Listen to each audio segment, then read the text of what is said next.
Hey there, Haru-chan here. Make sure to subscribe to our channel and hit the notification button to hear more about my Gundam voice. It sucks when people leave. Right now, the world reeks of death because of the pandemic. But there are key people in society that you, yes, you, like fascist leaders or just plain people who are a huge pain in the butt, like Joffrey from Game of Thrones, that you want dead.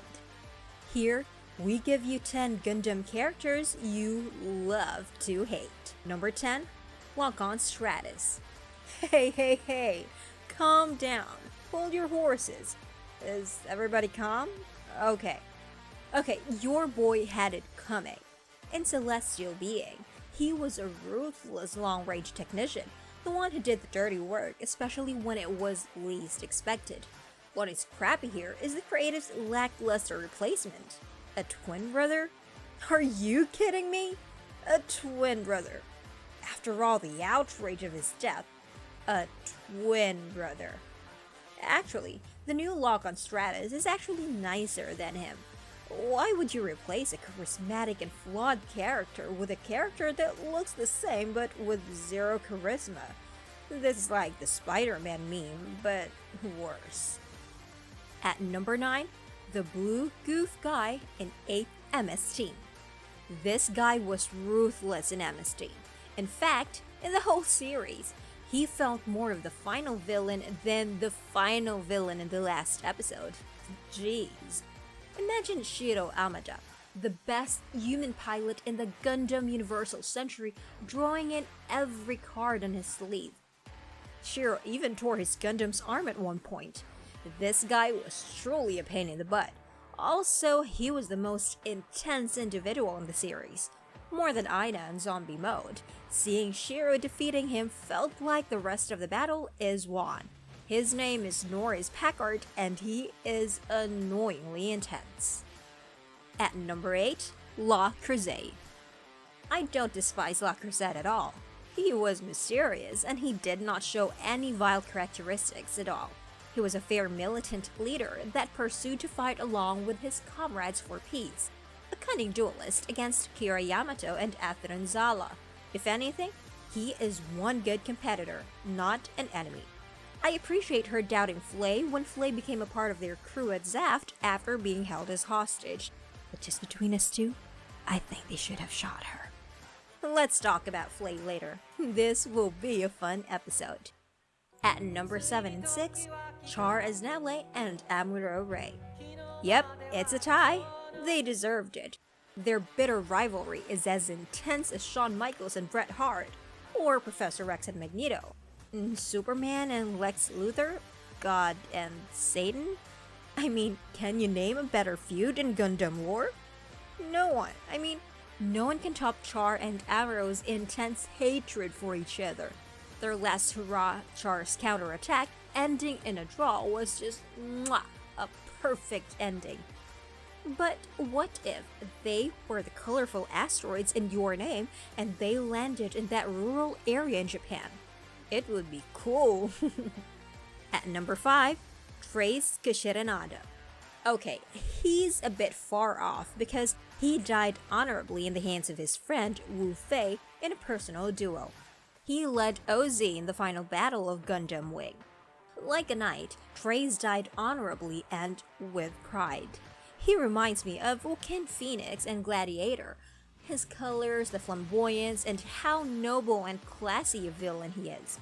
But most of the time, Treize is not as different as Heru Yui. In fact, Treize manipulated Heru's sadistic and destructive tendencies to blow up a plane full of pacifists and world leaders by the use of the Wing Gundam. He and Heru co-designed the Mercurius and Zayate mobile suits, which were the precursor of the Apion, which he passed on to Heru. Those two are as tight as the Hardy Boys or the Golden Lovers more than the Operation Meteor boy band when it comes to wreaking havoc in Gundam Wing. At number 4, this space pimple. Iyokujin deserved being squished like a pimple for killing space guts and laughter. He was the most annoying character in Gundam Iron-Blooded Orphans Season 2. That's all I have to say about it. Number 3, Orga Itsuka. He deserved it, okay? He had it coming. Actually, all of Vdekjet deserved it. They were hate-fueled kids who waged war because their brother Bevredigende got killed. It all went downhill from there. It's like when the fat kid from Lord of the Flies died. Everything just snowballed from there. Orga forgot how to dress like a normal Vdekjet member, and he and the rest of his comrades went into a hate barrage that killed them and the rest of his allies. At number 2, Nobliss Gordon, aka that fat bastard who deserved it. Not everyone in Vdekjet is a hateful douchebag. Most of them were still teenagers, and they did not actually know the politics behind Mikazuki and Orga's actions. In return, they loved their comrades. Orga died shielding Ride Mass when Nobliss's men assaulted Orga. Hence, when this old dirty bastard was killed, know that there's a part of me that smiled because it was like Tyrion Lannister killing his father in the toilet, but better. I am hopeful for a better and smarter Vdekjet in case Gundam Iron-Blooded Orphans gets a Season 3. I hope Ride reforms Vdekjet with a better cause. Finally, at number 1, Flay Allster. Okay, she is hot. She's waifu material, and her character design reminds you of Salem Ass, or some redhead you saw in a bar who loves indie music, has 7 evil exes, and is enthusiastic as you take her home, then somehow ghosts you the next day? You would simp for her because she's pretty and has a quite compelling backstory, but that's it.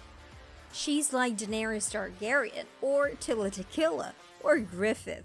Hot, f***ing sexy trash. Flay just snapped at innovators. She has had a firm stand in hatred against human genetic engineering. But once she saw how harsh Kira and Athrun accidentally destroying a transport plane was while being transferred to Earth from that point on, she was locked on her target. She manipulated Kira Yamato and your boy got wrapped around her fingers. Not only using her fingers, his Alaya Vijnana to her She used everything just so Kira Yamato can get in the war zone and slay every invader he can see in the battlefield, including breaking up with his boyfriend, blatantly, showing public display of affection with Kigali, which is actually good because Kira and Kigali ended up being siblings. Boys, if you want a waifu in your lap, this manipulative girl ain't it. I know Kira Yamato tapped that WAP, that was satisfying, but this monster kind of had a heart, but she was passing on data to Earth forces. Izak and Kira Yamato as kind innovators. Creuset shot the Archangel knowing she died. Creuset was a true hero. Some of y'all cried, but I clapped. Yeah, girl clapped because the trashy Gundam seed hoe is dead. That's right, you petty degenerate. You deserved it. Burn like crappy, neglected macaroni in a pot. Also, your boy is fuck girl free, and that's all that matters. Some bitches ain't shit. I'm glad you're gone. Anyway, I did a clip about my favorite mecha opening songs. Well, some of them were opening songs, but some of them were just iconic songs in a mecha anime.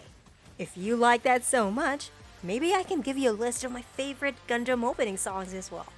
As always, like, share, subscribe, push the bell icon for new videos, and stay connected, stay up to date.